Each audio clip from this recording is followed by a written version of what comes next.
So the reality is that people are becoming increasingly aware of their rights when it comes to their data privacy online. And as a result of that, as well as legislation, there's always going to be limitations in terms of the coverage and the depth of audience data that's available to advertisers. And that's where context becomes a really valuable tool, both in terms of misaligned content and removing that, and optimizing towards what's working. But ultimately what really matters is delivering outcomes. And so whether you're using audience data and or context as a signal, they're most powerful when you can align them with meaningful outcomes. So we've been doing a lot of work over the last year or so looking at the relationship between context and attention.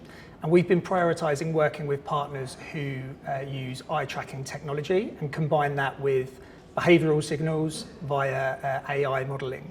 And we're trading on attention seconds, CPMASs, which I think is making a lot of sense for the partners that we work with, both logically and in practice. It's early days though, and so we're continuing to test and learn with partners. And a good example of that is some work we've been doing recently looking at optimal attention. So what is the critical level of attention seconds required to drive brand metrics for specific creatives? And that's really helping us to drive cost efficiency for brands when they're delivering their creatives on YouTube.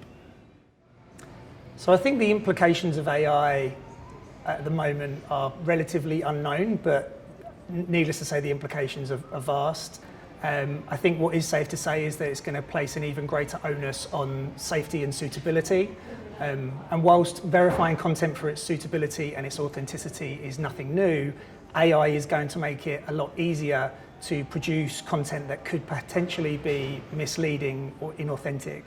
And so on the one hand, it's really important that there's a greater level of transparency in terms of the signals that will enable brands to identify content that is potentially inauthentic or misleading.